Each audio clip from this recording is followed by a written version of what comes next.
Hi everyone, I'm Yukti and I'm a designer.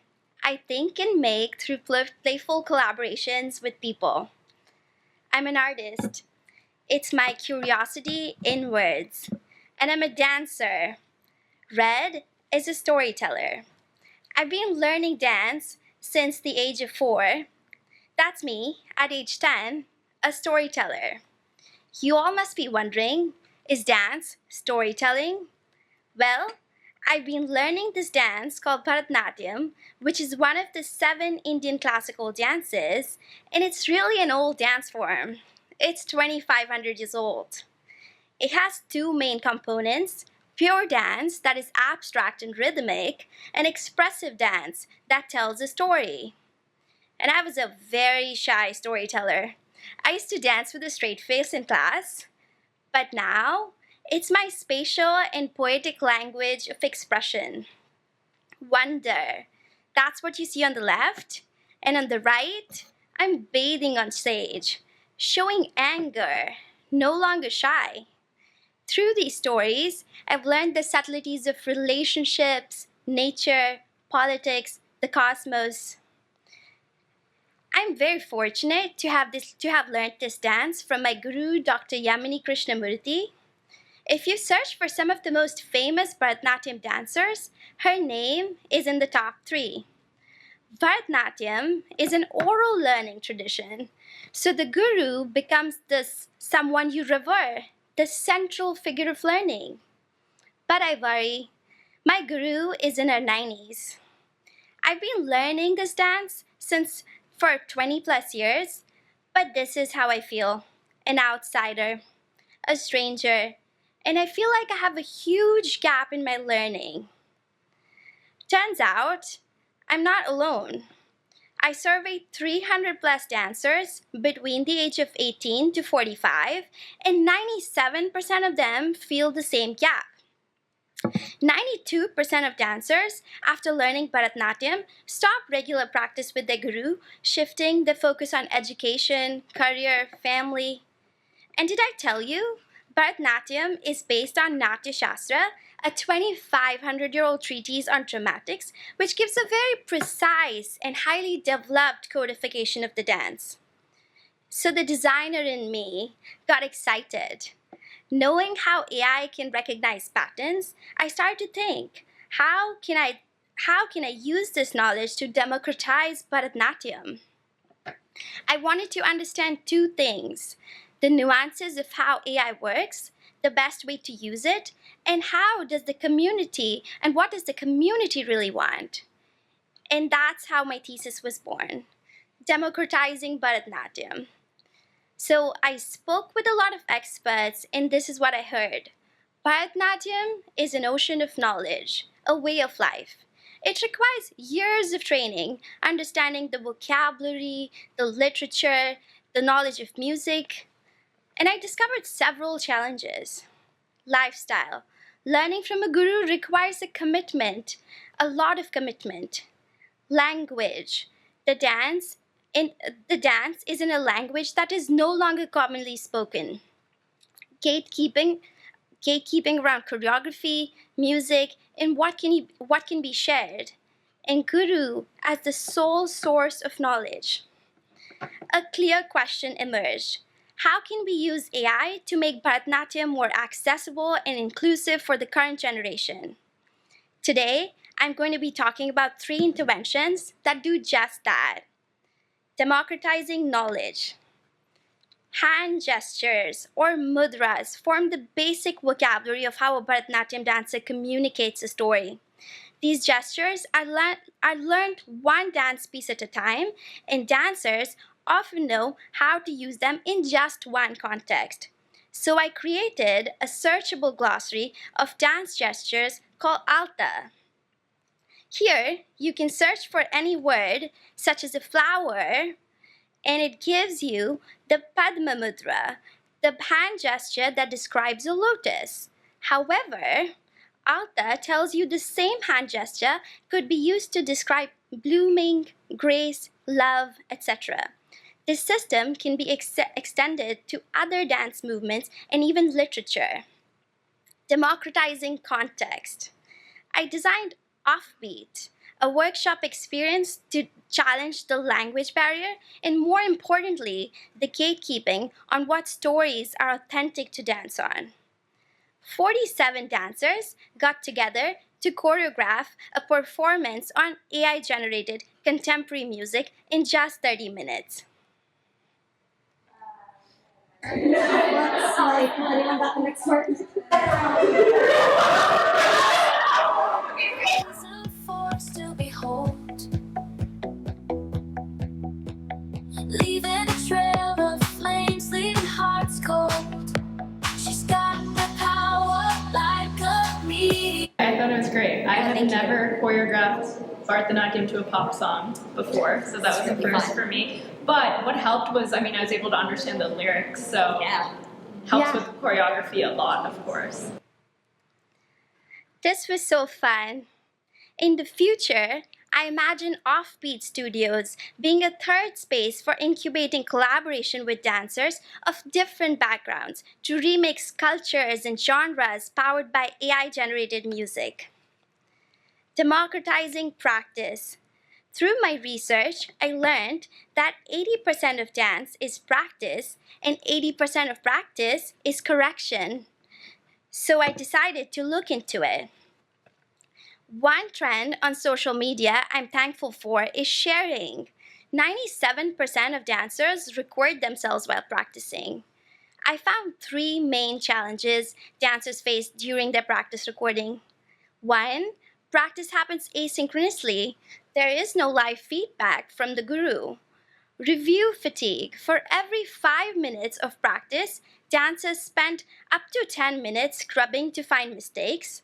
And three, there's a lot of back and forth, setting up the camera, playing the music, and oh no, I made a mistake. So I thought, what if dancers could be live prompted, mimicking the in-class experience and get real-time actionable feedback? What if AI could just capture just the feedback that they needed for review and reduce the review time by half? So I created an app called Natya that does just that. Natya is an AI practice companion for Bharatnatyam dancers. It uses data from benchmark performance and uses multimodal AI to provide real-time visual and voice feedback on posture and timing. Let's see it in action.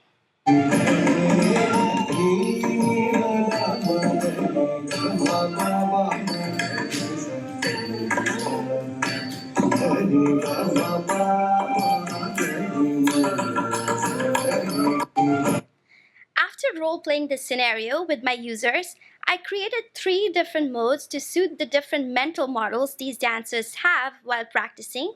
Focus mode, where the AI is silently taking notes. Practice mode, where AI will pause and rewind for you when you make a mistake. And interactive mode, where AI live prompts but does not pause your practice. I then innovated on the splits interface, which makes reviewing hassle-free. It splits the entire video into digestible snippets of good and bad. So if you click on a split, you see that this is just 30 seconds. You can review the split at normal, double, or half the speed. I created the summary view that not only highlights the areas visually, but also provides a score and notes on exactly the movement the dancer should target. These movements then can be seen in a movement library which builds over time, and you will be able to compare your movement from January to March. And the users were like, Yukti, can you bring this to life? And through all of these interventions, I believe we can change the statistics of the future. The 92% of people for whom stopping practice with their guru meant stopping practice altogether can now be the 92% that continue to grow with their friends in the community, closing their learning gaps with AI. This is the state of Bharatnatyam today. There is a hard floor, a barrier of entry for dancers to become performers. And there's also a ceiling, a learning gap before performers can become choreographers and gurus. With these interventions, you will be able to raise the ceiling so that more performers would be able to choreograph, and will also be able to lower the floor.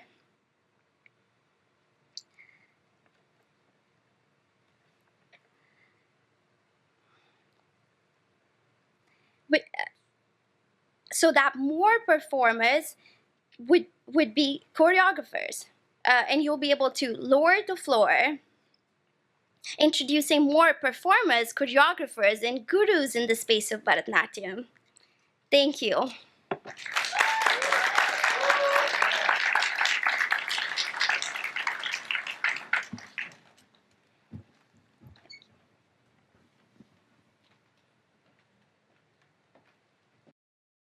I love this app so much. I'm so tempted to be like, oh, this could work for all sorts of people who practice. But I'm going to leave it at Bharatnatyam for today. Thank you. You did come to my office wondering about this as a thesis topic. Yeah. So thank you for sticking with it. Thank you. So several months later, happy with that choice? Yeah, really happy. I remember when I went to Allen, I was like, I'm reading this computer vision document and it's like so out of my, like, I don't understand. I don't know what it is. And then when I speak to Bharatnatyam dancers about AI, they're like, what? Technology? We don't know what it is. But I think like sticking with like a topic is an advice that I learned by like doing. You just have to commit. And as dancers, we become like, as designers, we become like mini experts. So I think you should commit to something. You'll know if it's a gut feeling. You have to follow something you do like you like. And if you make a decision, that's the way to go. Agreed. Maybe inspiration for future thesis students all over the world. Again, I think that we have an instance here where the taxonomy, the specialized language, is the key to understanding the subculture. You actually start with the taxonomy, a website of like an index of gestures, and then like such a nice touch. This app is so well thought through. At the end where you have, what do you call it? Your gesture library, your movement library. I also think that the green and the red circles to be able to scrub to moments where you can relive where you were successful and moments that you want to work on. It's just like such a fantastic interface idea, UX idea. Thank you. So how are you going to make this happen? This should happen? Yes? Okay. Yeah. Well. Now you're all saying yes, or you're like, oh, well, a free download. It's like it's not going to be free. Right? It's like $1.99, and don't complain about it because you spent $4.80 on coffee this morning. All right? So you're committed? Okay, so this is a good number of customers. Yeah, I'm excited. I've been hearing a lot about, like, why don't you bring this to life? And I was actually, one of my subject matter experts was an engineer, actually a PhD from NVIDIA. And he's the one, like, his paper was the one that really inspired me to create Natya. So I was speaking with him and he was so excited about the use case. He's like, you know, this can be prototyped. In like 2 days, we'll be able to make the AI recognize a pattern. And I got super excited. So well, hopefully... if NVIDIA can take a break from making tons of money and work on this for a couple days, then that would be great. Any NVIDIA people in the audience, please dedicate your time to this. Thank you, Yukti. Thank you.